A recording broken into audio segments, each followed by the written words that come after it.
I made it. Let me get over. Hold on, let me get the background up.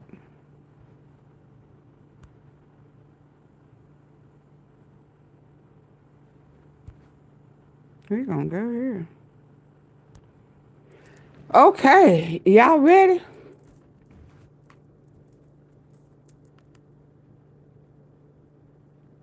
So we saw that.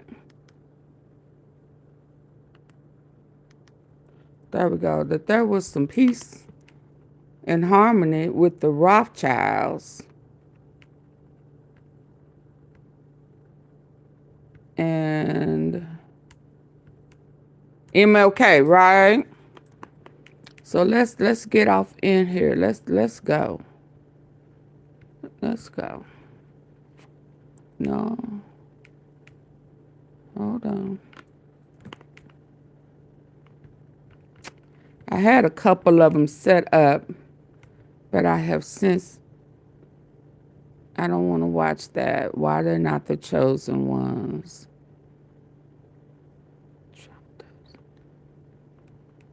Let me hear this, because this has happened since was not. I went live. That was, as you know, a preliminary reading. Something done happened with Israel and Trump. Go forward without the support of the Israeli government. That was not a legislation that was brought to the Knesset. They've been over there fighting. That was, as you know. Because yesterday, they had the babysitter. Vance was over there babysitting. Yeah, Netanyahu. Now, why? I didn't quite understand why. And then I saw later on Jared was babysitting them both. So I didn't know if they had kind of gotten into it, right? So now I'm looking, and this was dated today, October the 23rd. So, State of Israel, something is going on, Minister of Foreign Affairs. So I don't know what done happened. It says Trump dumped Israel because he has said they had a deal, right? And Netanyahu done said we ain't got shit. I showed y'all that yesterday, right? Okay, let's listen. Preliminary reading, and that will not go forward without the support of the Israeli government. That was not a legislation that was brought to the Knesset by the government. So as much as, it's our wish or aspiration, we had decided not to bring it in this stage to the Knesset, because now on the table we have huge efforts to make everything that Trump's plan will be successful, and we will invest in that. Hold on. Let's read this. Let's read it.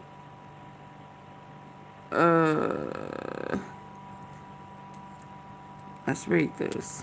So it says, Annex West Bank lose U.S. support. Trump chilling warning to Israel.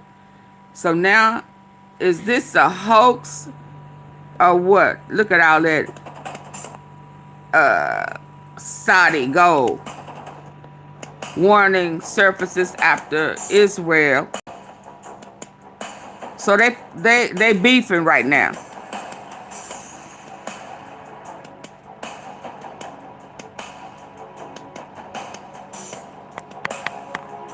Didn't I tell y'all yesterday when Vance was standing behind him and they said he was babysitting? I said something going on. They disagreeing. Y'all remember that?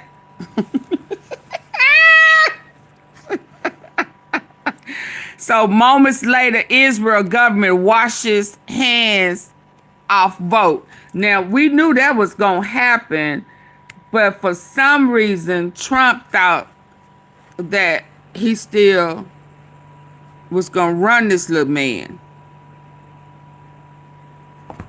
Right? White House castigate, whatever that is, castigates Israel vote on West Bank, because he said he was going to get it. Okay. Read the body language. You don't tell me what to do. The fuck is going to do? Donald Trump has warned Israel it would lose all USA support if it annexed West Bank.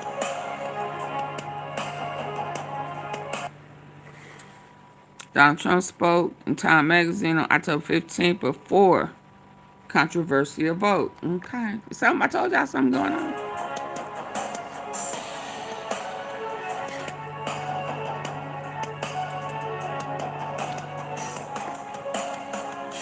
It won't happen. But you can never tell. You don't know about Trump. It won't happen. It won't happen. It won't happen because I gave my word to the Arab.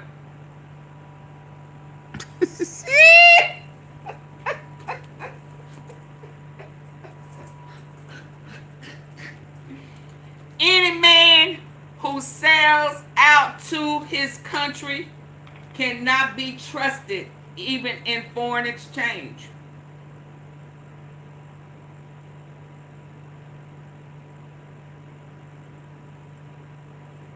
Oh, that water good. Oh, that water is good. Y'all see that? Huh?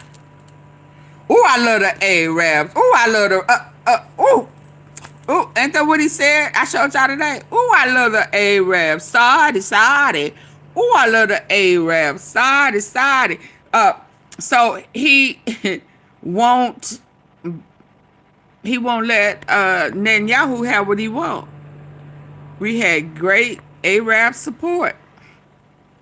It won't happen because I gave my word to the Arab. You didn't give your word to Israel? Huh? What? Are you turning on Israel? Y'all took out Charlie Kirk for Israel. Huh? Oh, Israel would lose all of its support from the United States if that happened. So is Netanyahu pulling your whole card? He said Israel first. Ain't that what you've been illustrating? So now you saying Saudi first? Israel second and U.S. third? Oh, you said because y'all say the U.S. money ain't worth shit. Oh, so y'all done made the U.S. money useless. It ain't worth nothing because y'all trying to go to them coins. So that's why you pardon that guy, the CEO of a crypto. Oh, okay. I can see clearly now. Israel's gone.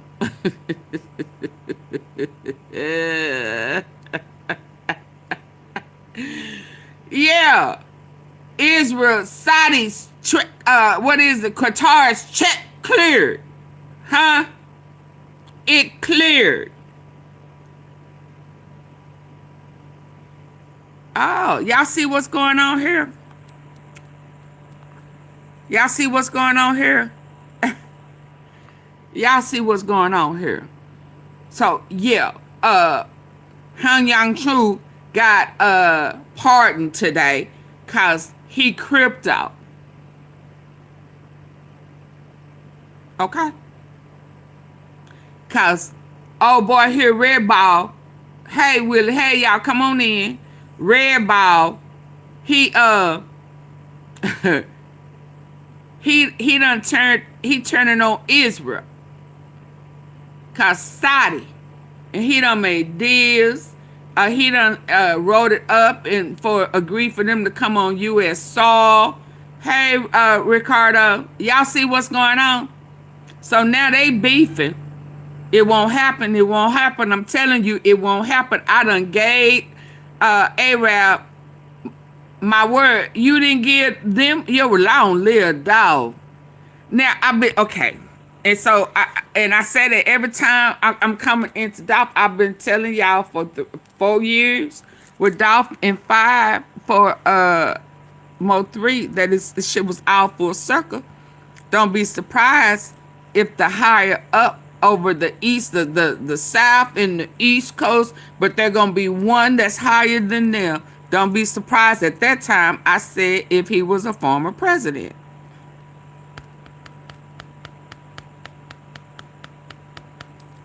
That's what I was talking about. Now I done seen we done seen some of everybody Epstein with them Arab. Was I supposed to say that? Well, he said Arab. Yeah, I could say it. And then I just showed y'all yesterday or earlier today with Jay-Z sitting down with him. You understand? I showed y'all earlier today that they owned him. Didn't I tell y'all? I showed it to y'all. And they are into sports. And he said that they had bought broke big bread. Big, like they're spitting like bebop. Big. I mean, you know, Ron DMC, you know, they going, yeah, that type of bread with him. So they check cleared, cause he turning on Israel, but you better be careful.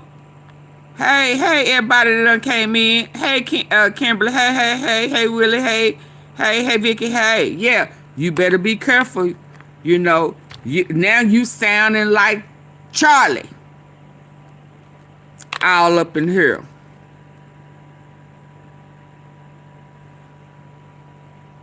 Israel will lose the support. Now, I don't know how that's going to work for you. Because y'all will kill for Israel.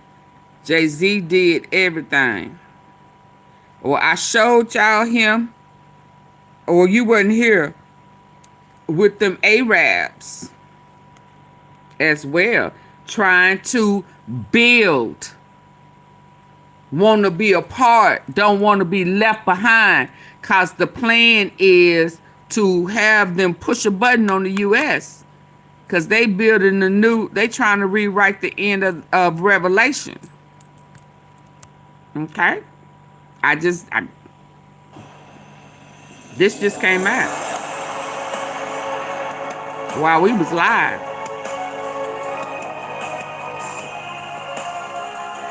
Trump had previously blocked the annex, saying there's been enough.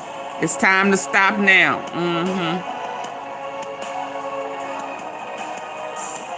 They trying to take over Gaza.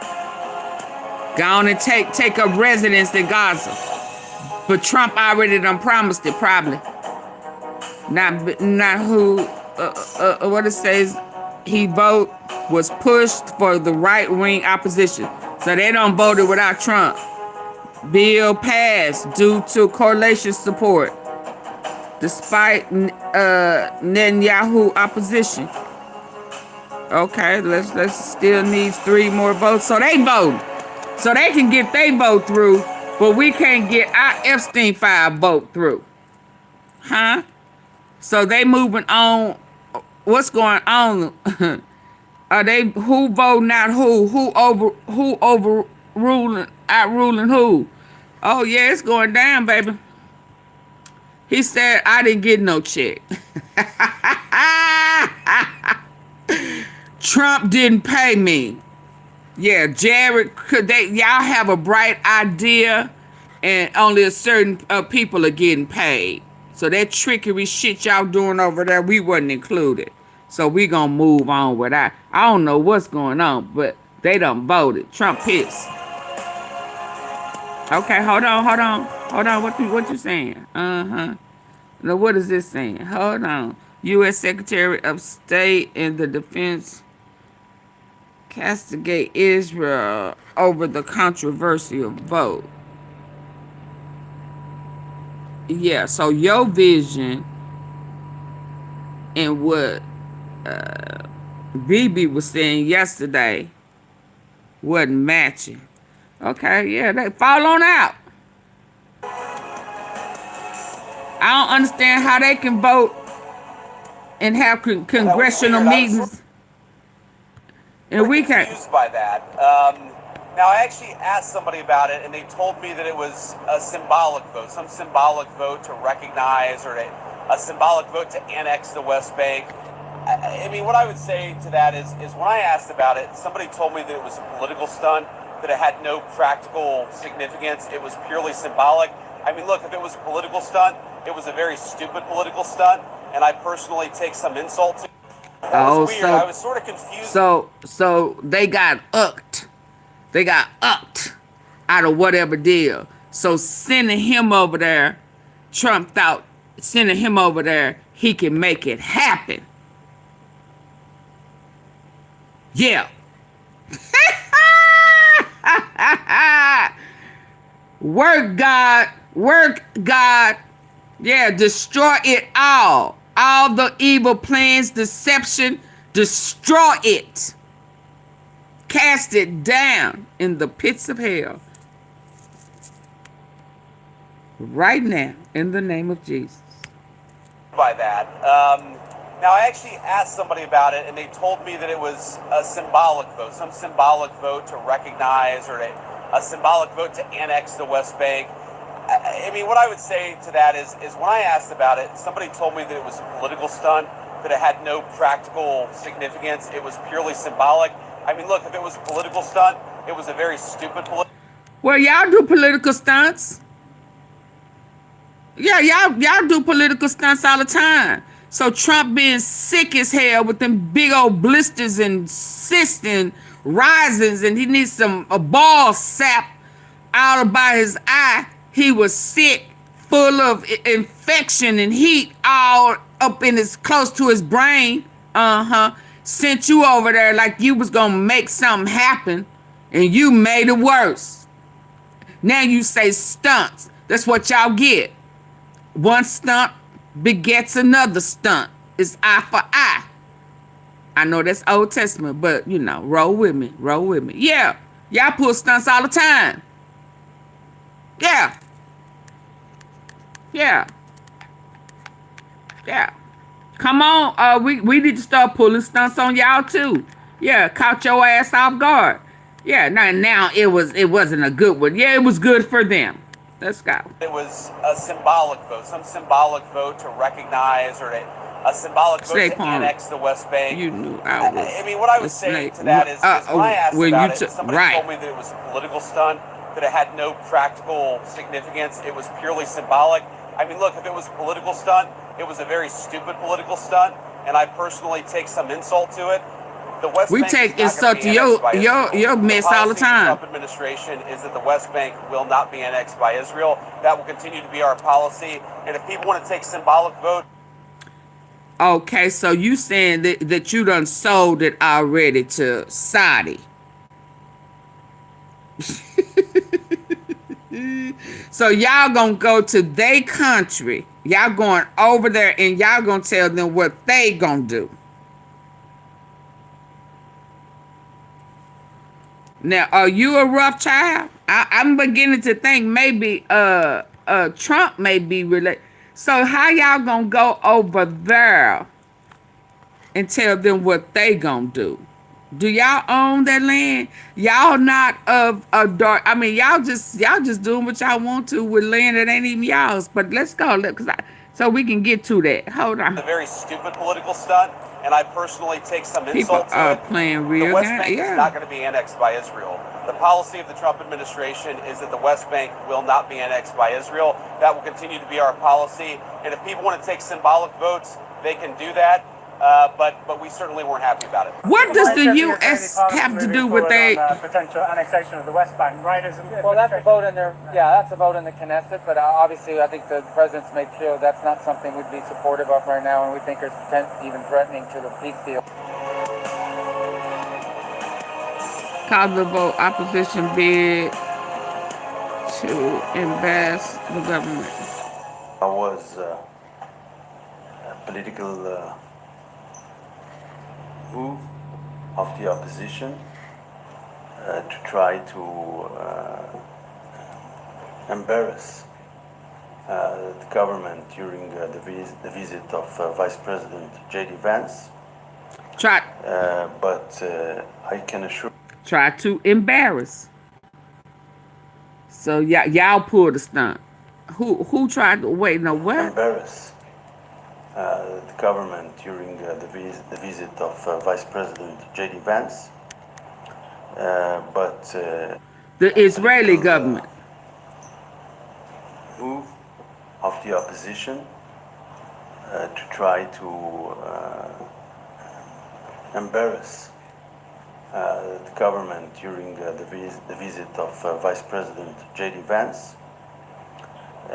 But I can assure you that that was, as you know, a preliminary reading, and that will not go forward without the support of the Israeli government. Elisa Spiropali, it is our wish and aspiration, of course not in the Palestinian populated areas, no, this is not our aspiration, but definitely when we have in Israeli communities, but I said very explicitly, not only it was not a bill that was brought by the government didn't participate in the vote. That was an internal game of the opposition as a political theater, and that cannot be promoted eventually to be a bill unless it will be supported by the government. And as I said, due to the circumstances, we will not promote it now. We are concentrated on Trump's plan. It is very important it will be successful. Ooh. Y'all. Y'all, what's really going on?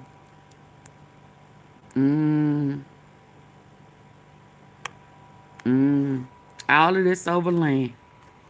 Let's get to the how this came about with the Rothschilds. Y'all ready to get? Y'all better. Y'all, baby, I was not expecting that. Was I? Now where was Trump at? The annex disturbance.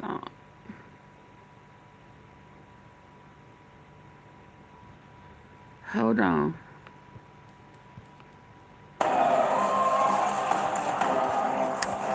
Saudi had a strong condemn. Okay, hold on. I need for us to know what's going on, y'all, over there. Yeah, cause Trump started pissing these folk off. They gonna come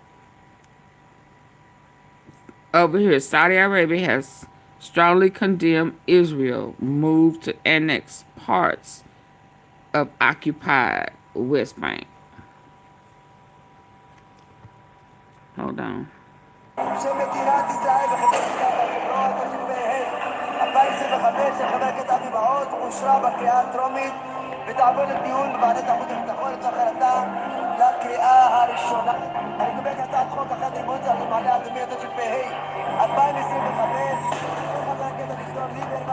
That's us over there. This is the color. There we go right there. Y'all see? Hold on. So biblically, this right here. That's it right there. That bronze skin. Not their skin. That skin.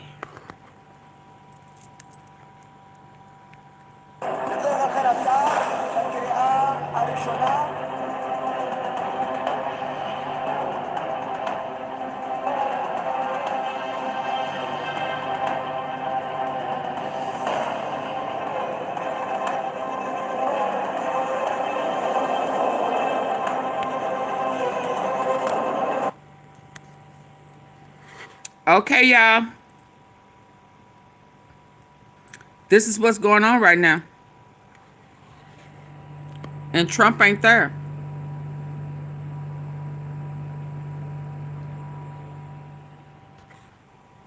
It's interesting that this is happening right now, and we was finna dig off into this. So based on 1967 borders with East Jerusalem.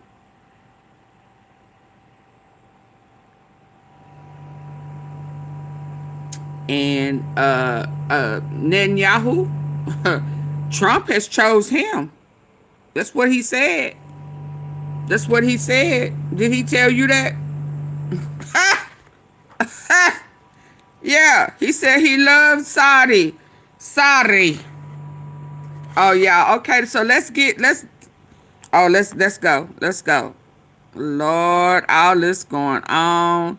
I be right on time and don't even be knowing it. I'm trying to figure out who this land is made for you and me.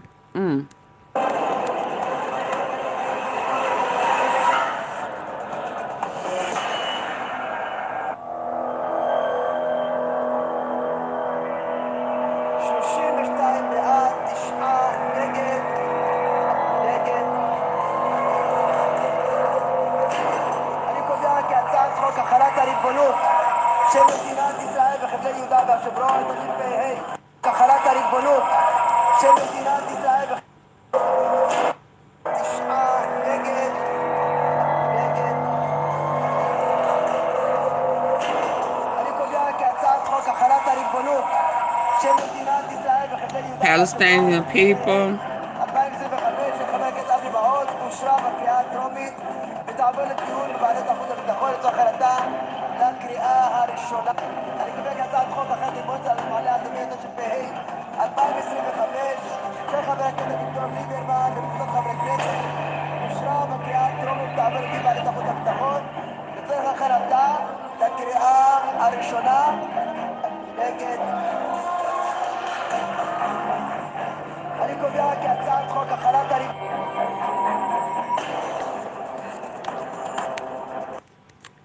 Oh, wait a minute. Saudi slams Israel. The kingdom stresses its complete rejection of all settlements and expansions. It violates this right here. That's what Trump is in.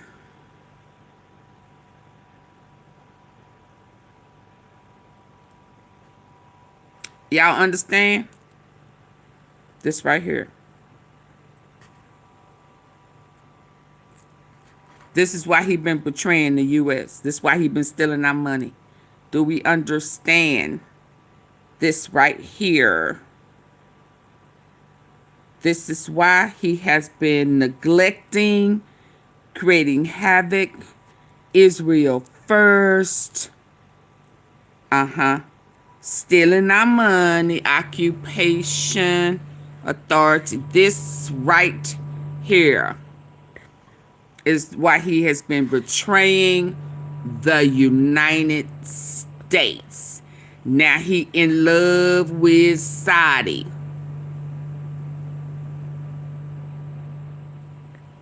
Y'all understand? Y'all gonna believe me one day. Y'all gonna believe me one day, baby. This is it. This was the whole plan. Okay? So now he done backdoored Netanyahu. I can say his name now, can't I?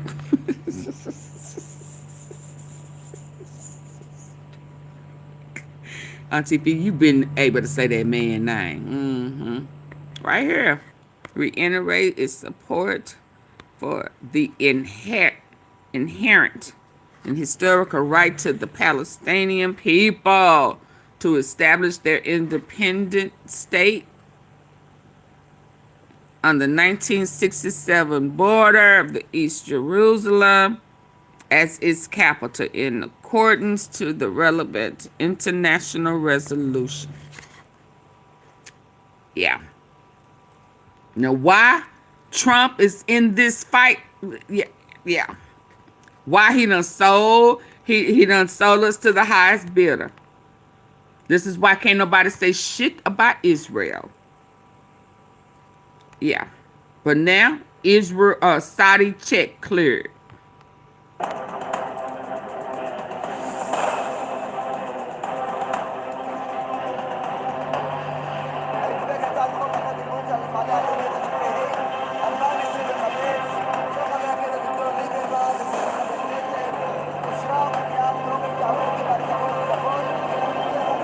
That's why he didn't want to go. I mean, he's sick, but that's why he didn't want to go over there yesterday.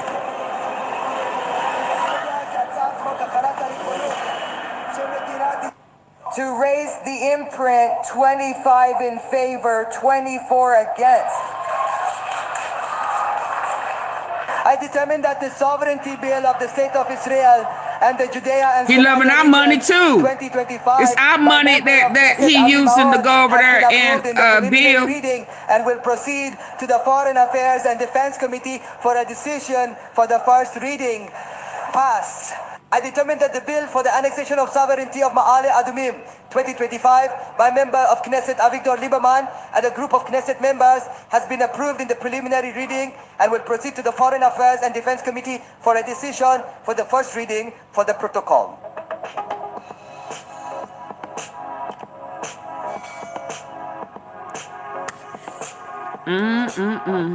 Okay, so now we can get to the land. Middle East crisis. Oh, Lord. Was this today? Don't worry about the West Bank. Israel's not going to do anything with the West Bank, okay? Yesterday, there was a vote at the Knesset in Israel on annexing the West Bank. Do you see it as a challenge to your peace efforts? Will you answer that, please? Because I cannot understand the words you're saying. Oh. Where are you from? Ooh, is he being rude and disrespectful? Oh, he got an attitude. This was today, y'all. Is he being rude and disrespectful? He pissed?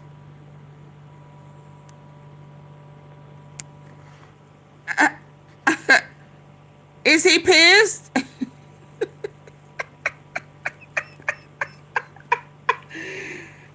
Is Donella Don is he pissed? Israel's not going to do anything with the West Bank, okay? Yesterday, there was a vote at the Knesset in Israel on annexing the West Bank. Do you see it as a challenge to your peace efforts? Will you answer that, please? Because I cannot understand the words you're saying. Where are you from? Where are you from? You're from France, beautiful accent, but we can't understand what you're saying. She said a vote at the Knesset on the West Bank. He understood her. The West Bank is, don't worry about the West Bank. Israel's not going to do anything with the West Bank, okay? Don't worry about it. Is that your question? They're not going to do anything with the West Bank. She asked about the vote.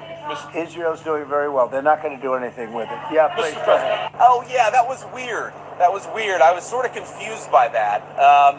Now, I actually asked somebody about it, and they told me that it was You can't understand what she's saying. It's because his old ears. A symbolic vote. Because he didn't want to hear nothing about that and what I would vote. say to that is when I asked about it, somebody told me that it was a political stunt, that it had no practical significance. It was purely symbolic. I mean, look, if it was a political stunt, it was a very stupid political stunt, and I personally take some insult to it. The West Bank is not going to be annexed Deflection. by Israel. The policy of the Y'all Trump better leave them administration is that the terrorists West alone. Bank Ain't will that not what be you annexed called by them? Israel. That will continue to be our policy. And if people want to take symbolic votes, Look they can at do those that. eyes. But Oh, yeah, we he's certainly weren't sick. happy about it. We can make up the Israeli parliament. Oh, is this just the moving same? forward on, potential annexation. Very well. They're not going to do anything with it. Yeah, please. Don't worry about it. Is that your question? They're not going to do anything with it. Oh, okay, so it's just a repeat. So let's get over to the right, baby. You talk about spicy. Ooh, what? Let's go. Yeah. Y'all need to stand y'all ground to the bully. Yeah. Trying to run. I mean, how you gonna run their country? Hell, you ain't doing a good job over here. What? What? Oh my God. Let's get over here though. Let's get over here.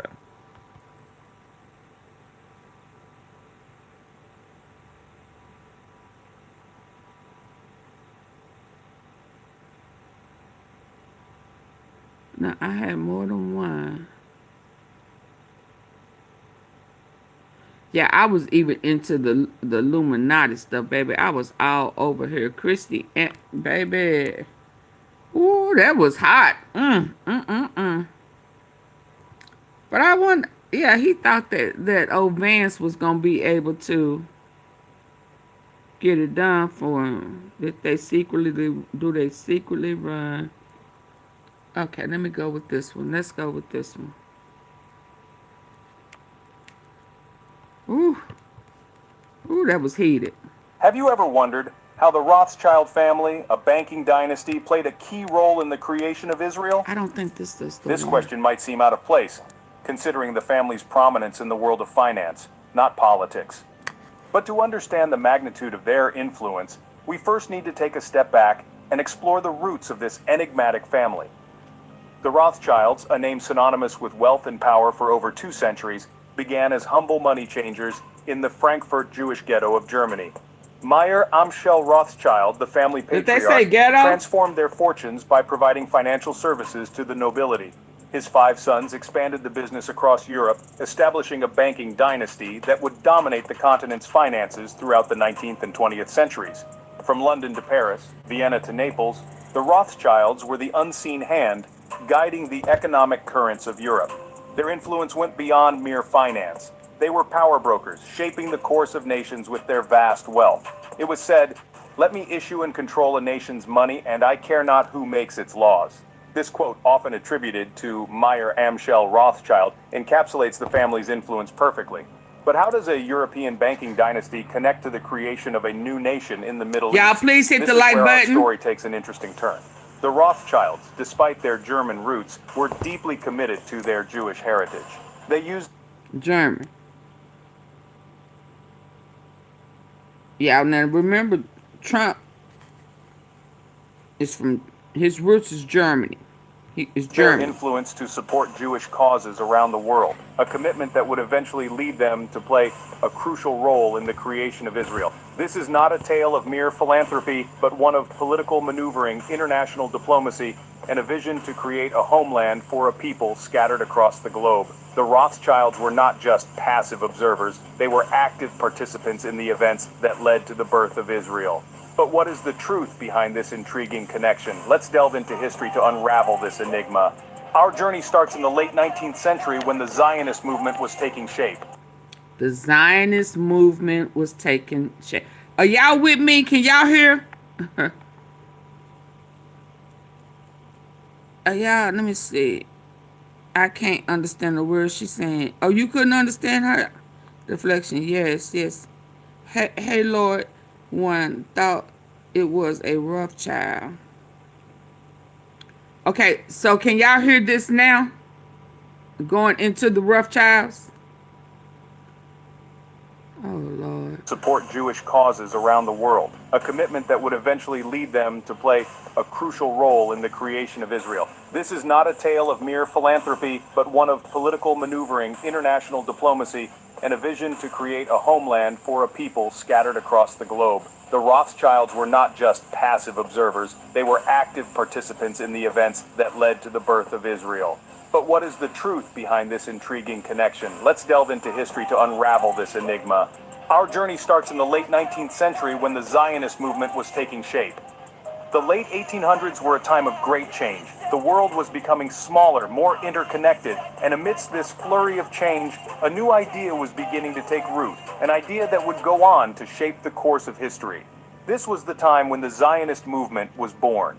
The Zionist movement was a Jewish nationalist movement that sought the establishment of a Jewish state in what was then known as Palestine. It was a dream, a vision for a safe and secure homeland for the Jewish people. But like all dreams, it needed support to become a reality. And that's where Baron Edmund de Rothschild enters our story. Baron Edmund de Rothschild, a member of the illustrious Rothschild family, was a man of immense... Baron Edmund de Rothschild enters our story. Baron Edmund de Rothschild, a member of the illustrious Rothschild family, was a man of immense wealth and influence. But it wasn't just his wealth that set him apart. It was his vision and his unwavering support for the Zionist cause. Rothschild became one of the key figures in the early stages of the Zionist movement. His financial support played a crucial role in establishing Jewish settlements in Palestine. But Rothschild's involvement went far beyond merely providing financial backing. He believed deeply in the Zionist cause. He saw the establishment of a Jewish state in Palestine not just as a political move, but as a moral imperative, a necessary step towards securing a safe and secure homeland for the Jewish people. Rothschild was instrumental in the purchase of land in Palestine, facilitating the establishment of Jewish settlements. He also provided financial support for the development of infrastructure, like roads and bridges, that were crucial for the growth and development of these settlements. Rothschild's involvement in the Zionist movement and his support for Jewish settlements in Palestine were a crucial part of the early stages of the establishment. It's almost like he talking too fast. Is he talking too fast for y'all? He almost talking too fast for me. Y'all want me to slow it down or y'all cool at this speed? He not too fast? Okay. Involvement went far beyond merely providing financial backing. He believed deeply in the Zionist cause. He saw the establishment of a Jewish state in Palestine not just as a political move, but as a moral imperative, a necessary step towards securing a safe and... Yeah, because I'm trying to get this, y'all. Let me slow this down. Just a little bit.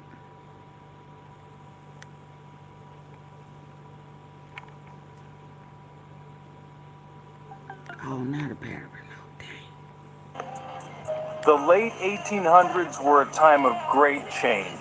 The world was becoming smaller, more interconnected, and amidst this flurry of change, a new idea was beginning to take root, an idea that would go on to shape the course of history. This was the time when the Zionist movement was born. The Zionist movement was a Jewish nationalist movement that sought the establishment of a Jewish state in what was then known as Palestine. It was a dream, a vision for a safe and secure homeland for the Jewish people. But like all dreams, it needed support to become a reality. And that's where Baron Edmund de Rothschild enters our story. Baron Edmund de Rothschild, a member of the illustrious Rothschild family, was a man of immense wealth and influence. But it wasn't just his wealth that set him apart. It was his vision and his unwavering support for the Zionist cause. Rothschild became one of the key figures in the early stages of the Zionist movement. His financial support played a crucial role in establishing Jewish settlements in Palestine. But Rothschild's involvement went far beyond merely providing financial backing. He believed deeply in the Zionist cause. He saw the establishment of a Jewish state in Palestine not just as a political move, but as a moral imperative, a necessary step towards securing a safe and secure homeland for the Jewish people. Rothschild was instrumental in the purchase of land in Palestine, facilitating the establishment of Jewish settlements. He also provided financial support for the development of infrastructure, like roads and bridges, that were crucial for the growth and development of these settlements. Rothschild's involvement in the Zionist movement and his support for Jewish settlements in Palestine were a crucial part of the early stages of the establishment of the State of Israel. His support did not end there, however. His involvement only deepened over the years. His legacy, his vision, and his unwavering support for the Zionist cause played a key role in the establishment of the State of Israel. Fast forward to 1917, a significant year in the history of Israel's creation. Picture this. World War I is raging. Empires are on the brink of collapse, and amidst the chaos, a letter is penned that would change the course of history. This is the Balfour Declaration, a document that expressed Britain's support for the establishment of a national home for the Jewish people in Palestine. At the heart of this monumental event, we find the enigmatic Rothschild family. The Balfour Declaration was addressed to none other than Lord Walter Rothschild, a prominent figure in the Zionist movement. This wasn't a coincidence. The Rothschilds had been advocating for a Jewish homeland for years, and their influence was pivotal. Let's dive a little deeper. The Rothschilds weren't just passive recipients of this declaration, they were active in its creation. Letters exchanged between Lord Rothschild and British Foreign Secretary Arthur Balfour reveal a behind-the-scenes dialogue shaping the language and intent of the declaration itself. So, what were the implications of the Balfour Declaration? Well, it wasn't a binding treaty or a legal document. It was a statement of intent, a promise of British support. But this promise had profound implications.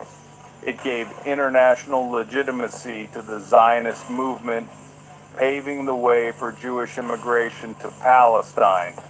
But the declaration was also controversial. It promised to protect the civil and religious rights of the existing non-Jewish communities in Palestine. Yet, the ensuing decades saw conflict and displacement. The promise of a Jewish homeland came with a cost, a fact that has fueled debates about the Balfour Declaration and its legacy to this day. The Rothschilds' role in the Balfour Declaration showcases their influence and their commitment to the Zionist cause. Their advocacy, their behind-the-scenes maneuvering, helped shape a promise into a reality. What Trump doing right now? This declaration was a major milestone, but the tale doesn't end here. Post World War II, the world was changing, and so was the landscape in Palestine. After the horrors of the Holocaust, the international community began to rally behind the idea of a Jewish homeland, and the stage was set for a new chapter in the Middle East. Let's rewind a little. The Rothschild family, a name synonymous with wealth and power, had been involved in the Zionist movement since the late 19th century. They had used their financial clout and political influence to lobby for Jewish settlement in Palestine. And their efforts were instrumental in the issuance of the Balfour Declaration in 1917. Fast forward to the aftermath of World War II. The plight of Jewish refugees in Europe had heightened global sympathy for the Zionist cause, and the Rothschilds seized this opportunity to push for the establishment of a Jewish state. They provided substantial financial backing to Zionist organizations, helping to fund the purchase of land, the establishment of industries, and the immigration of Jews to Palestine. But it wasn't just about the money. The Rothschilds also wielded considerable political influence. They used their connections and clout to lobby governments and international bodies advocating for the recognition of Israel. Their efforts were rewarded in 1947 when the United Nations approved the partition of Palestine, paving the way for the establishment of Israel the following year. Now, it's important to note that the creation of Israel was a complex process involving a multitude of factors and actors.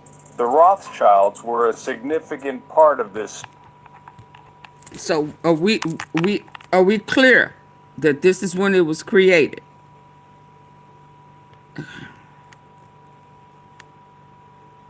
Establishment of Israel the following year.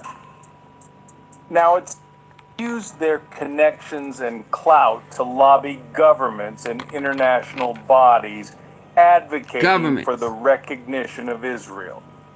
Their efforts were rewarded in 19... So if this was about Israel in the Bible, it wouldn't have been about recognition. It was already established, right? I mean, if that's the case. Yeah. So they needed the government to assist them in the recognition of the establishment of Israel. bodies advocating for the recognition of Israel. Their efforts were rewarded in 1947 when the United Nations approved the partition of Palestine, paving the way for the establishment of Israel. Okay, we clear, y'all? So they stole land from Palestine. They got the government to assist them in this. And then Israel was born. They are not the original.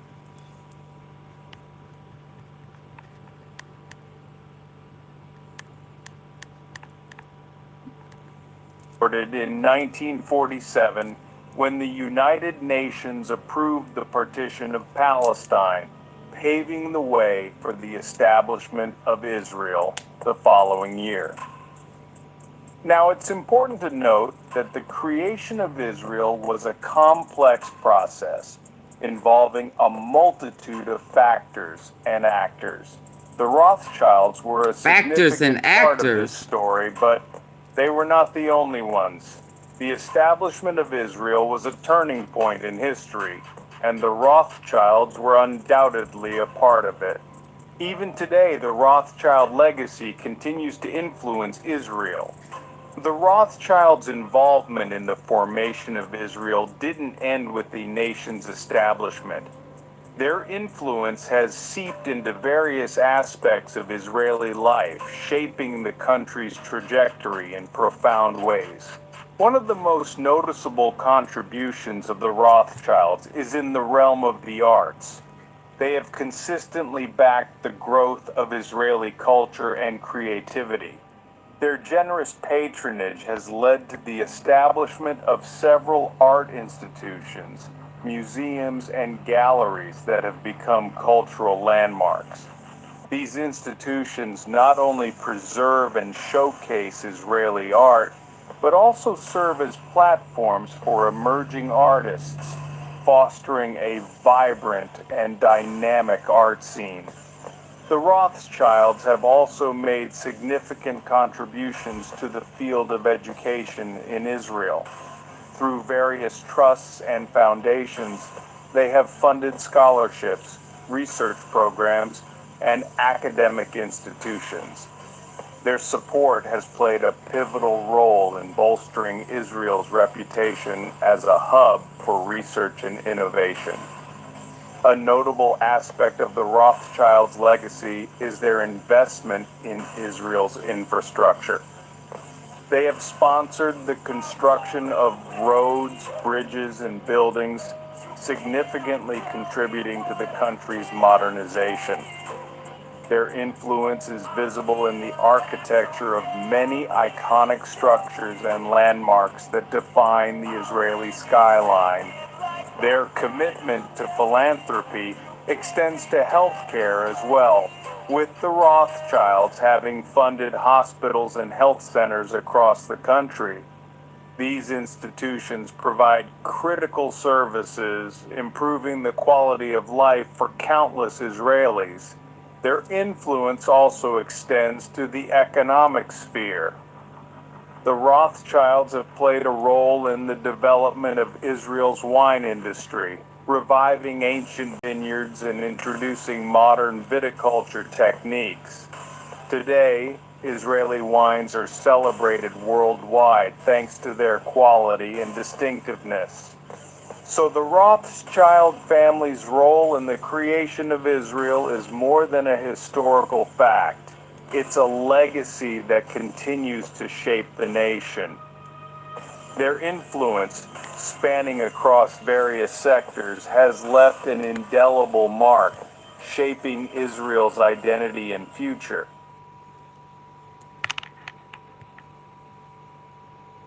How was that, y'all?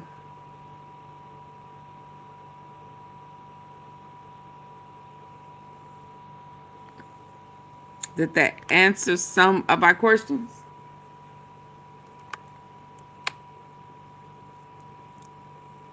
Tea sippers. Where you at? Come on, I'm almost out of juice.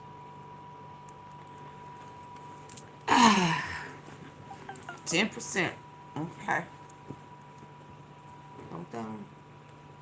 Y'all quiet. Where y'all at? Y'all quiet. Where y'all at? Where is this? Where the card? I'm finna go to sleep. Y'all up in here playing. Y'all done got quiet. I done brought it to the forefront. Now y'all want to be quiet. Hold on. Explains a lot. Hold on. Let me see this right quick.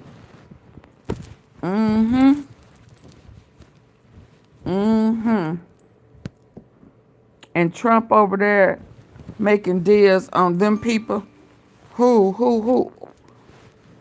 Trump over there trying to run stuff. What is this? What is this? What is this? Cut the volume down. Cut it up. Hold on.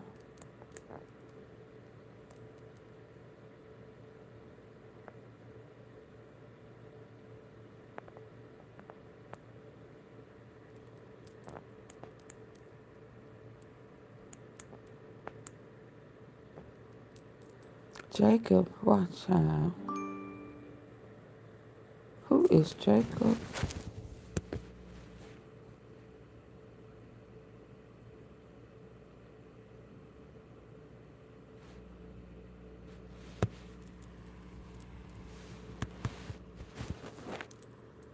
Hold on, y'all. I'm trying to.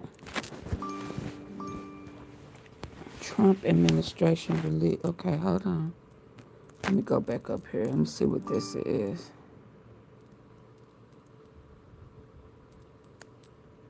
Reverend Dr. Martin Luther King Jr. is a defining figure of U.S. history, arguably the most impactful activist for civil rights. He was a leader who dreamed of letting freedom ring for all Americans, regardless of race. His legacy of change through nonviolence and civil disobedience is well known. But what many don't know about is King's close relationship with the Jewish community of his day. Through his tumultuous battles. Hold on, y'all. I'm trying to get this right. Oh, Lord, come on. Stay right there. Americans, regardless of race. His legacy of change through nonviolence and civil disobedience is well known. But what many don't know about is King's close relationship with the Jewish community of his day. Through his tumultuous battles for civil rights in the 1950s and 60s, King was allied with many leading Jewish figures. How are King known? But what many don't know about is King's close relationship with the Jewish community of his day. Through his tumultuous battles for civil rights in the 1950s and 60s, King was allied with many leading Jewish figures. How are King's teachings relevant to Jews today? They don't respect On it. April 12th, The Zionists 1963, don't. King was imprisoned for protesting racism and racial segregation in Alabama. While awaiting bail, he penned his famous Letter from a Birmingham Jail. It was conceived in response to a letter from local white ministers who criticized King's decision to protest in Birmingham in the first place. In the letter, the jailed minister conveyed his reasons for showing up in Birmingham. He claimed he was there because injustice was there. He also responded to his critics with criticism of his own, saying that white moderates prefer a negative peace, which is the absence of tension, You right, to a Illis. positive peace, which is the presence of justice. The idea biggest parallels con a ever. discussion in the Mishnah by Hillel the Elder about the idea of a rodef shalom, or one who pursues peace Oh, Lord. above all. Okay, I'm sorry. Prefer a negative peace, Oh, you which right, is the absence of tension, Illis. to a positive peace, which is the presence of justice. The idea parallels a discussion in the Mishnah by Hillel the Elder about the idea of a rodef shalom, or one who pursues peace above all else. One Jew who embodied Rodef Shalom is Rabbi Joachim Prinz, a contemporary and friend of Dr. King. Having witnessed the horrors of Nazi Germany prior to his emigration to the US, Prinz was intimately familiar with prejudice and hate, which galvanized him to fight for civil rights. Even before his immigration, Prinz spoke publicly about inequality in the US and was critical of American Jews who were apathetic to the cause. At the March on Washington in August 1963, Prinz spoke immediately before King delivered his game-changing "I Have a Dream" speech. He touched on the Jewish people's origins as slaves and claimed that when God created man, he made him as everyone's neighbor, with a collective responsibility for the preservation of man's dignity. So he wasn't a Zionist. King echoed this a few minutes later when he preached that one of the main goals of his movement was to transform the jangling discords of our nation into a beautiful symphony of brotherhood. King and Prinz both understood their respective communities' journeys from persecution to civil rights was part of a larger ongoing battle in which everyone, brothers, sisters, neighbors, and strangers, were obligated to show up. Rabbi Abraham Joshua Heschel, a theologian and professor at the Jewish Theological Seminary, was another rabbi friend of Dr. King. Heschel participated with King in numerous speeches and protests. At one point, he called King the voice of God in our time. After walking with King and other religious leaders in the 1965 Selma to Montgomery March for voting rights, Heschel described the trek as spiritually moving, like he was praying with his legs. King also used his growing global influence to help the Jewish community. He frequently chastised the Soviet government for the treatment of its Jewish citizens, co-sponsoring conferences on the plight of Soviet Jewry. In 1965, he was awarded the American Liberties Medallion by the American Jewish Committee for his exceptional advancement of the principles of human liberty. Throughout his public life, King fought anti-Semitism, even within the African American community. He was also a friend to Israel. In a 1968 speech, King called Israel one of the great outposts of democracy in the world. It's no shock then that following King's tragic assassination in Memphis in 19...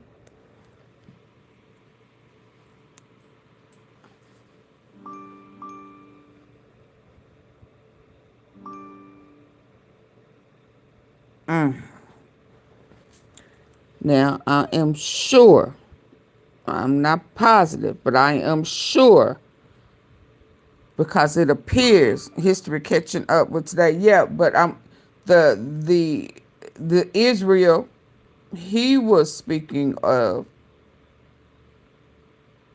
I'm sure he was speaking biblically, and the rabbis and the Jewish people around him appeared to have a Christian undertone.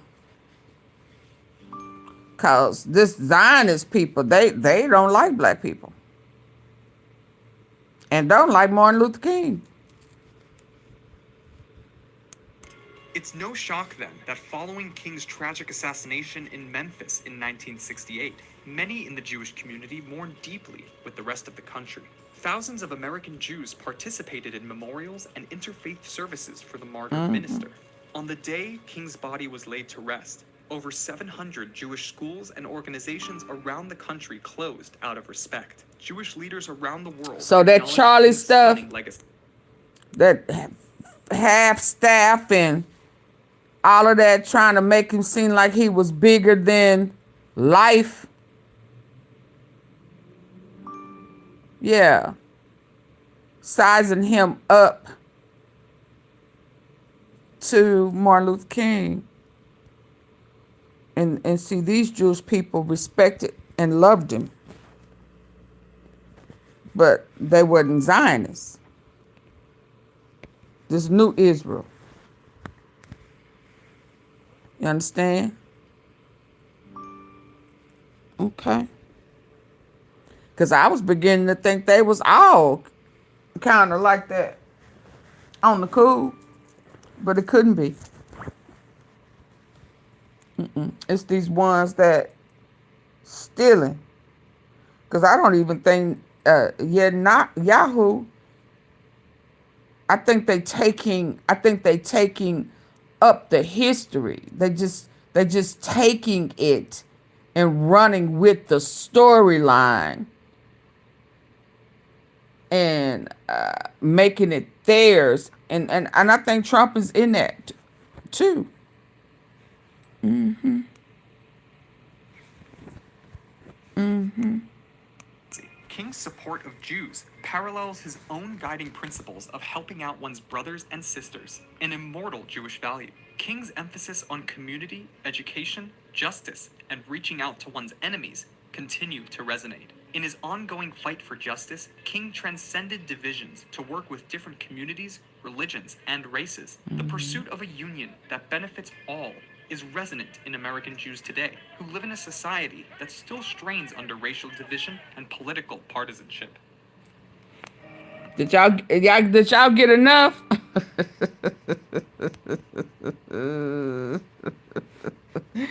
Where was another one that just kind of popped in my head? I'm glad that we are educating ourselves. I got to get a better understanding of what's really going on in order to recognize this trickery. Okay, hold on. Let's see. The Bible talks about this coming world ruler, the Antichrist. It's interesting. He's called the little horn. It is the Antichrist. Insignificantly. That's why when people always write me today and say, well, who do you think the Antichrist is? And, they're trying to figure out the Antichrist. We don't know who he is today. He's going to rise insignificantly. If someone were significant on the scene today, that's not him, because he's going to rise from insignificance. So that's Trump. Be someone who is a backroom bureaucrat, right? That's right. Not a clue. That's right. And my view is that I think Satan always has a man ready in every generation. I think there's always an Antichrist who's alive somewhere. That's an interesting thought. That is. But one of these days, when everything's ready, whatever man he has ready in that generation is going to step to the forefront and become this world ruler, this dominant player on the world scene. And I don't think the Antichrist will be revealed until after the rapture. So all these people who try to figure out who he is, I always say, if you ever do figure out who he is, I've got... Oh, you done got left behind. Well, let me shut up. Oh, man, hold on. Let me, hold on. Come someday and be revealed. Hold on. If that's the case, then let me leave a Trumpster alone, boo, because I don't want to be left behind at all. I don't want to be left behind. I'm trying to warn us beforehand. So if in case somebody is left behind, they will be able to know what's going on and how they missed the mark. I'm trying. I don't want to be here, Lord. Please. Please. Figure out who he is. I've got bad news for you. You've been left behind. Don't focus on who Antichrist is. Focus on who Christ is. That's right. Absolutely. Takes place, right? That's right. But he is going to come someday and be revealed. And the Bible says a lot about him. There are about 100 passages in the Bible that deal with this coming world ruler, the Antichrist. Say again, how many? About 100. Wow. Yeah, and so people will say, well, why even worry about the Antichrist? We're not even going to be here. Well, why did God tell us so much about this person? Yeah, I think one of the reasons God tells us a lot about the coming Antichrist is because we can already see the spirit of Antichrist today in our world. And also another reason I think God shares with us about the Antichrist is the Antichrist is going to ultimately be defeated by God. Absolutely. And if God is going to defeat someday the greatest... Absolutely. What I tell y'all the other day, don't wait till the battle is over. Shout now, because we know in the end, he going to win. Now, it's going to be rough going through it, but the victory is already won. Yeah. Then that's the truth. That's the only peace I have is knowing what God's word says. The spirit of Antichrist today in our world. Yes, we can. And also another reason I think God shares with us about the Antichrist is the Antichrist is going to ultimately be defeated by God. And if God is going to defeat someday the greatest concentration of evil that's ever existed, that gives us comfort that he can take care of the evil we see in our world today. But what are some other clearer definitions of the Antichrist? Well, the Antichrist, I think, is going to rise from this reunited Roman Empire. Again, we don't know what country for sure he's coming from, but we know he's going to come out of this reunited Roman Empire. I think he's going to be a Gentile. The early church believed he was going to be a Jew. Many of them did. But he rises up in Revelation 13 out of the sea, which speaks of the sea of nations. The only type or foreshadow of the Antichrist in the Bible was a man named Antiochus Epiphanes back in the book of Daniel, and he was a Gentile. And also the Antichrist is going to lead the final form of Gentile world power, and he's going to be a great persecutor of the Jewish people, which seems odd to me if he's a Jew for him to be persecuting the Jews. Great point. So I think he's going to be a Gentile. Yeah, but what if all of that is fake? What if he's representing something that he's not? Because they don't. I mean, who knows? He's a deceiver. Yeah. I'm listening though. Peacemaker. This is the first nonstick with Cause we going through it. We seeing some things that we ain't never seen before. He's going to be a Gentile. He's going to be someone though who's going to come on the scene as a great peacemaker. You think about what does the world want today more than anything else? Someone who can bring peace to the world, peace and prosperity. And that's going to be his platform and his promise. And he's going to do that for some period of time, but at some point in time, the iron fist inside the velvet glove is going to be unveiled. And he will be the most iron-fisted, egomaniacal leader the world has ever seen. And Mark, you can see the way the world is today with instantaneous communication. Can y'all hear? Very quickly, news can spread and power can be established and influence can be made just because of media platforms. That's right. The globalism we see today is setting the stage for him to come on the scene. And the technology that's... Are y'all still with me? The technology available today allows someone to keep track of where people are and to know what people are doing. So all these things we see coming together sounds so much like Trump. I ain't gonna even lie. Says about a coming world ruler who's going to come on the scene. Distinguish the difference between the rapture, which prophetically occurs 7 years earlier, where we meet the Lord in the air, and the second coming of Christ, as it's called at the end of the tribulation. Yeah, I like to call one the rapture and the other the return, because at the rapture, Jesus doesn't really come back to the earth. That's good. Because a lot of people will say, well, you all believe in 2 second comings. You believe in a rapture and then a second coming. No, there are 2 phases, I take it, of the one coming. At the rapture, he comes for his saints. And that's an event of his grace to us. At the second coming, he comes with his saints. We come back with him. And that's an event when he comes back to judge and to take over the earth. So we believe in a distinction between those 2 events. And really, I see the rapture as a signless event. It's an event that can happen at any moment. It can come at any time, whereas there'll be a lot of signs in this tribulation period that will precede the second coming. So when we move to this physical second coming of Jesus, his first coming was in Bethlehem's birth. The physical second coming is now he returns. Is there something there about on a horse, or is that symbolic language? What does that mean? Yeah, it comes back on a white horse. White horse rider. He's going to come back to rule and to take over.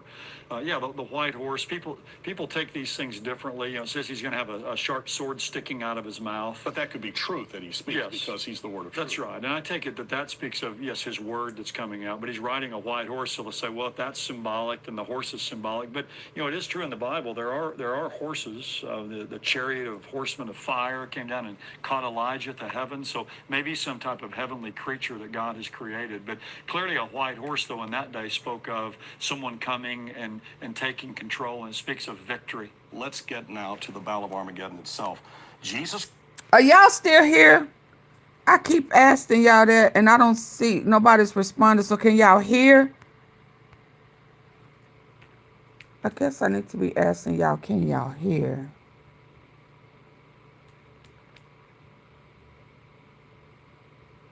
Oh, okay. Thank you, Ellis. But it is true in the Bible. There are horses. The chariot of horsemen of fire came down and caught Elijah to heaven. So maybe some type of heavenly creature that God has created. But clearly a white horse, though, in that day spoke of someone coming and taking control, and it speaks of victory. Let's get now to the Battle of Armageddon itself. Jesus Christ, along with the family of God, his redeemed, return to this earth, and there is conflict. Right. So who's fighting whom? Well, it tells us there in Revelation chapter 16 that all the nations are going to be gathered to Armageddon. In fact, there's a fascinating passage there in chapter 16 that says that the Euphrates River will be dried up to make way for the kings of the East. Now, we don't know who that is. Some people have surmised, well, that's China because, it's in an army of 200 million. But Oh, hold we on. know they're invaders from. Hold on. They're giving us. Christ, along with the family of God, his redeemed, return to this earth, and there is conflict. Right. So who's fighting whom? Well, it tells us there in Revelation chapter 16 that all the nations are going to be gathered to Armageddon. In fact, there's a fascinating passage there in chapter 16 that says that the Euphrates River will be dried up to make way for the kings of the East. Now, we don't know who that is. Some people have surmised, well, that's China because, it's in an army of 200 million. But all we know, they're invaders from the East. The way is open for them to be able to come into the land. So all the nations of the earth are going to be gathered there together in that place. But it says whenever that Jesus returns that they're going to see him, they're going to turn to fight against him. It's interesting, the rapture is going to be an event that happens in a moment, in the twinkling of an eye. The second coming of Christ, it says every eye will see him. Everybody's seeing. My friend Dr. John Walvoord used to teach the second coming might last for 24 hours. Think about it, as the earth rotates, everybody will see him. Now, he could reflect it all the way around the earth, and everyone could see it in a moment, but it may be a dramatic, an event that takes 24 hours as people begin to see Jesus coming, and he comes to the earth. And these armies are going to turn to fight against him. And, of course, you talk about being futile, but it's going to be man's last attempt to rid themselves of God, and Jesus is going to return and destroy the armies gathered there. And reign victorious. How are you going to try to fight with God? Time and all the world will see. And Jesus comes and confronts those. How you going to fight with God? Empowered by the evil one. Big enough for everybody to see, giant, gigantic, and you going to try to fight with him. Clown. That takes 24 hours as people begin to see Jesus coming at to once. The earth. And these armies are going to turn to fight against him. And, of course, you talk about being futile. But it's going to be man's last attempt to rid themselves of God, and Jesus is going to return and destroy the armies gathered there, and reign victorious over that. And so there's a period of time when all the world will see, and Jesus comes and confronts those enemies who have been empowered by the evil one to defame him and his glory. What happens then after the very last enemy of Christ is destroyed or defeated? Well, like the very end of chapter 19, it says the beast, that's the Antichrist, and the false prophet, his henchmen, are thrown alive into the lake of fire. There's two people in the Old Testament went to heaven without dying, Enoch and Elijah. Two go straight to the lake of fire without dying. It's a powerful picture. It's interesting insight. But God deals with the false prophet there and the beast, the Antichrist. Then in chapter 20, he deals with the third member of this unholy trinity. He deals with Satan. And it tells us there when Jesus returns that Satan is bound in the abyss for 1,000 years. And Jesus sets up his kingdom on this earth, the Messianic kingdom that's promised throughout the Old Testament. So the Antichrist is destroyed, false prophet is destroyed, they're thrown into the lake of fire, eternal damnation or whatever those equivalents would be. And then Satan is dealt with. Yes. And then at that transitional point, this is the establishment of the 1,000-year reign of Christ on earth. That's right. Yeah, we call it the millennium. It's the word, obviously, mille means 1,000, annum, so it's 1,000 years when Christ is going to rule and reign on this earth. And it's the greatest event in human history. We can't get our minds around what's it going to be like when Jesus Christ, and we're going to be with him if we know him. I think we'll be coming and returning to this earth with him. And again, to think about that, to get our minds around that, we need to live today in light of the fact that we're going to come back. He deals with Satan. Let me back this up. When Jesus returns, that Satan. I want to hear how he going to handle these antichrists. Well, like the very end of chapter 19, it says the beast, that's the Antichrist, and the false prophet, his henchmen, are thrown alive into the lake of fire. There's two people in the Old Testament went to heaven without dying, Enoch and Elijah. Two go straight to the lake of fire without dying. It's a powerful picture. It's interesting insight. But God deals with the false prophet there and the beast, the Antichrist. Then in chapter 20, he deals with the third member of this unholy trinity. He deals with Satan. And it tells us there when Jesus returns that Satan is bound in the abyss for 1,000 years. And Jesus sets up his kingdom on this earth, the Messianic kingdom that's promised throughout the Old Testament. So the Antichrist is destroyed, false prophet is destroyed, they're thrown into the lake of fire, eternal alive, or whatever those equivalents would be. And then Satan is A lake of fire. And then at that transitional point, this is the establishment of the 1,000-year reign of Christ on earth. That's right. Yeah, we call it the millennium. It's the word, obviously, milli means 1,000 annums. So it's 1,000 years when Christ is going to rule and reign on this earth. And it's the greatest event in human history. We can't get our minds around what's it going to be like when Jesus Christ, and we're going to be with him if we know him. I think we'll be coming and returning to this earth with him. And again, to think about that, to get our minds around that, we need to live today in light of the fact that we're going to come back as a holy army with him. Well, as important as these topics are, the most important question and subject is, do you know him? Do you know him? Do you have a personal relationship with Jesus Christ? Do you have a relationship with him? Has there been a time and a place in your life when you've repented of your sins and you've given him your life? There's a phone number on the screen that you can call where there are prayer partners. That's right. It's time to give your life to Christ, baby. It's time. Okay, have I fed y'all enough today? We have hold on, here go one more. Bible prophecy, Antichrist, peace treat. One more. Momentum, acceleration, embrace. We got, this is it, y'all. Hit the like button. Y'all still ain't hitting the like button. I mean, y'all just ain't gonna act right. Shout out to Lord. What's this mark of the beast? How does it fit into the narrative? Well, the Bible tells us in Revelation chapter 13, verses 16 to 18 about this mark of the beast. It's the only time that the Bible really refers to it. And the word mark there in the Greek language means it like a tattoo, really, or an etching or something that's scratched into something. So it says it's going to be upon the right hand or the forehead. And it says you can't buy or sell if you don't have the mark of the beast. Now, people wonder all about this. Is it some kind of chip that's under the skin or computer chip or barcode? There's been all kinds of speculation. The mark of the beast is 666 there in the book of Revelation. And what I think this is it says there that it's the number of a man's name. Now, some have taken 666 to be one short of 777. In other words, God is perfection with 7, and this shows that this Antichrist who says he's God is actually 666. But I think it's actually going to be the numerical value of his name. In other words, you can, like in the Greek and Hebrew language, you can take the letters of the alphabet, they have numerical value. And so you can take a person's name and actually add that up and you come up with a number. So I think his name will actually equal 666. That's how he'll be identified. So when people take that mark on their right hand or forehead, they'll actually be taking his name upon them, which pictures the idea of ownership. Is this during the time of Antichrist, when Antichrist is at his prominent place in the world of leadership, and basically the execution of how economy is done will be through this mark? That's right. It's going to be that last 3.5 years, I take it, of this coming time of 7 years of tribulation on the earth, when he's going to rule the world. So not only will there be a one world government, but there will be a one world economy. And we can see how that can happen today very, very easily. The tribulation period, he as you understand it, is a 7-year period according to biblical truth. Most do see it divided into 2 segments. Is the first half different than the second half? It is. One of the things I always like to point out, too, is a lot of people think the rapture starts the 7-year tribulation. The 7-year tribulation starts, Daniel 9:27 tells us, when the Antichrist makes a treaty with Israel. So, the rapture could happen today, and the tribulation could start next week, next month, maybe a year or two from. He's talking about that fake Israel.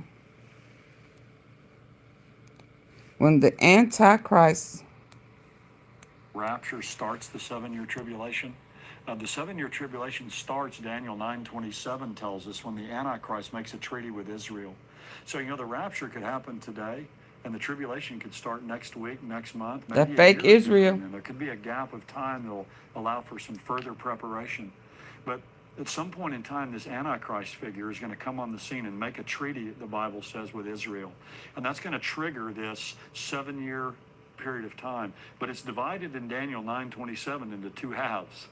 There's a first half and a second half to it. The first half of that period of time, Israel's going to enjoy peace.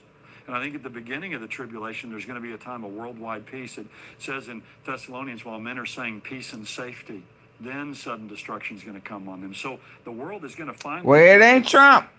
Because it ain't no peace. Some peace and prosperity. It ain't right now, then. At the midpoint of that tribulation period, there's going to be some events that happen that trigger the Antichrist in is going to take the world over. And so that second half of the tribulation period, that last 3.5 years, he's going to dominate the world and rule the world. And it's going to be a reign of terror that's going to come, really, when he's on the earth. So the first half is going to be Antichrist forming the coalition, or made the coalition with other nations around the world, and a peace treaty is signed with Israel. So there's peace, and we've got the global currency going on with the mark of the beast, and so there's prosperity.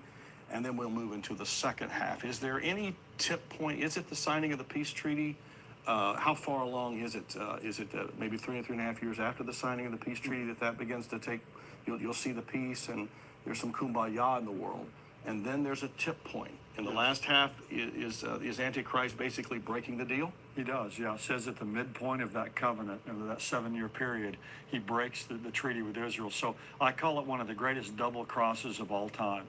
And then what he's going to do, the mask is going to come off at that point in time, and he's going to begin to persecute the Jewish people, because obviously God has made promises to them. Right. Satan wants to get rid of them, right, and wipe them out. But he's going to dominate the world at that point in time. Baby, look at here. Now, I don't know what's going on, but what he's saying sounds really, really familiar. It sounded really, really familiar on some stuff that's going on right about now. Now, I don't know if they are mimicking.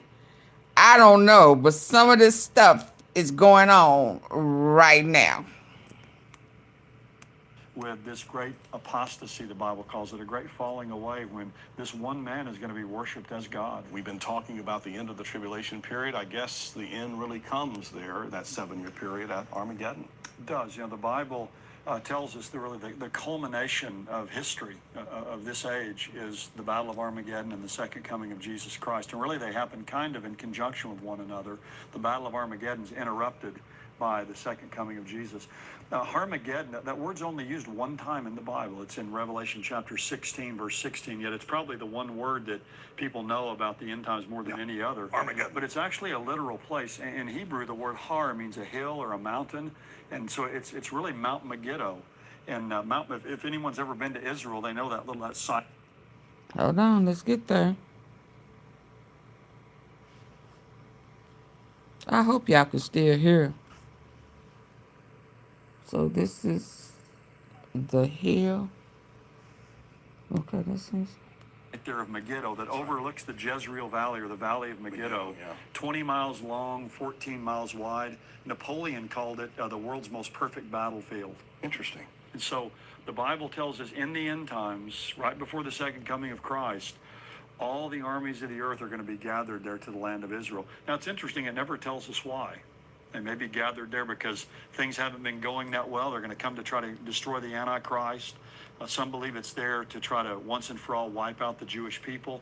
But what we do know is when the armies are gathered there to fight, that the Lord Jesus is going to return from heaven. He's going to interrupt this battle of Armageddon. It's been called, the mother of all wars. Yeah.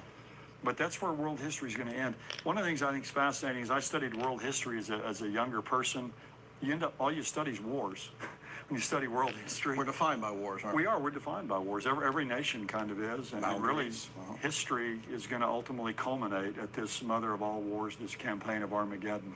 Mark, as we continue, the birth of Israel does seem to be, in 1948, that does seem to be the moment and time in history when the church could look and say, okay, the prophecies for the most part have been completed.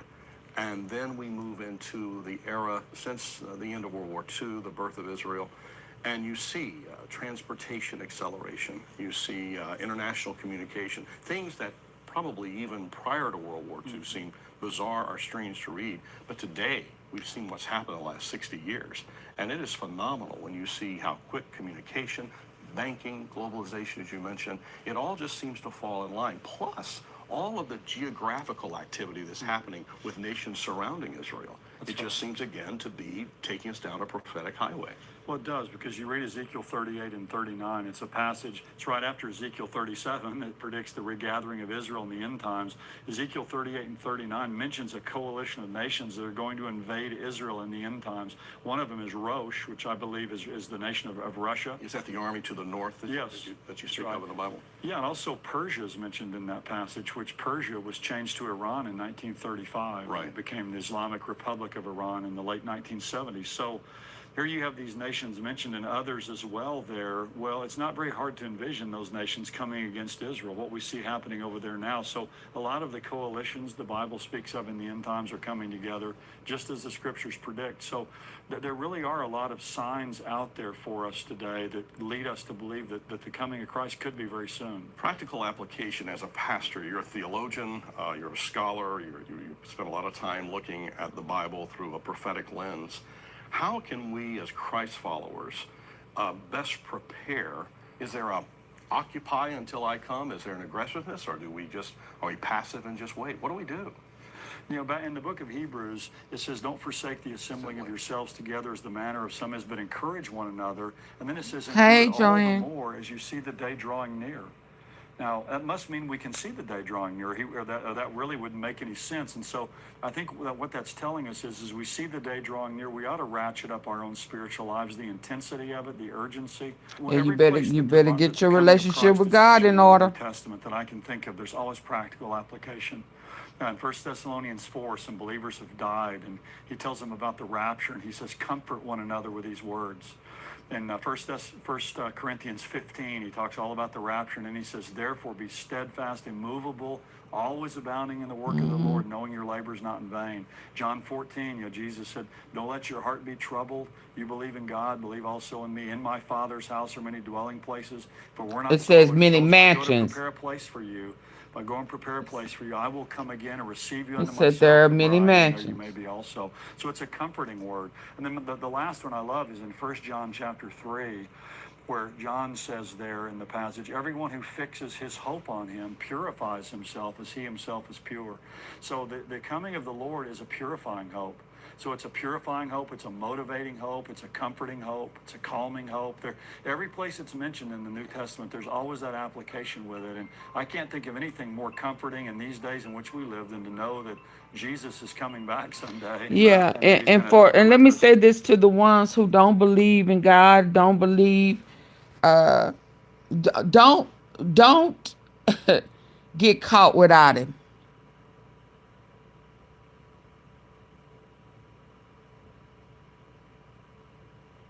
Yeah. Don't let death come upon you without it.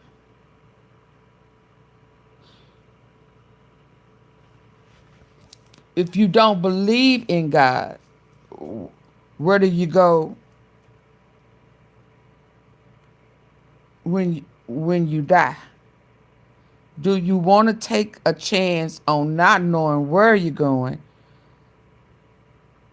or put your faith in someone who's offering you a better place?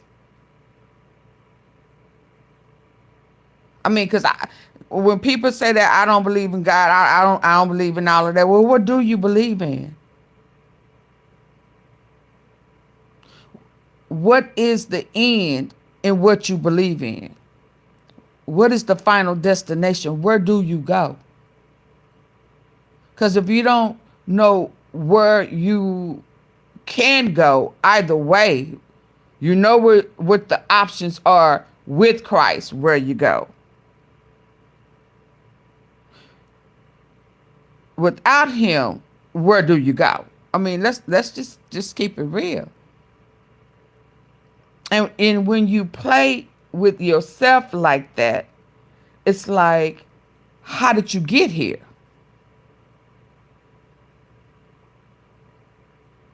If you don't believe that God brought you here, how did you get here?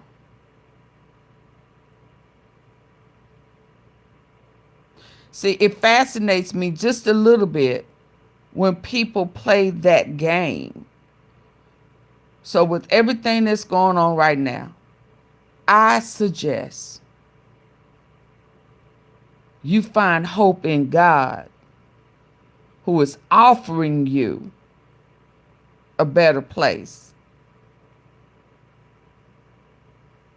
versus nothing.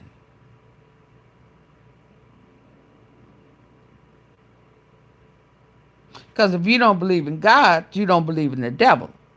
So that means you don't believe in hell.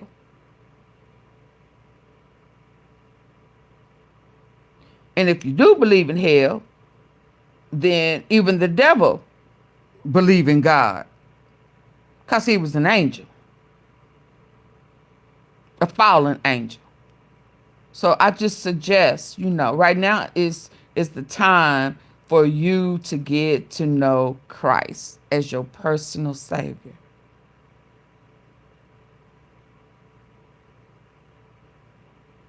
And know that he loved you enough to sacrifice his life for you to have an eternal resting place.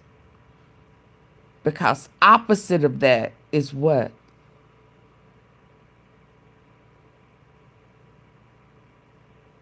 Okay, y'all have a good night.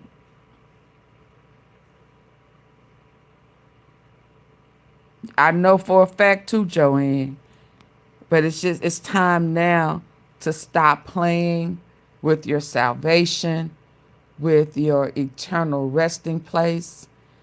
Christ came and died for you. He hung on the cross for you,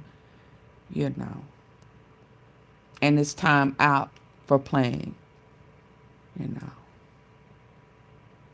I suggest you surrender all of that, every bit of this worldliness unto him. And let him do for you what he wants to do for you, what he came back for. Okay? All right, good people. Y'all have a good night. Mwah. I love you all. Okay? Mwah, mwah.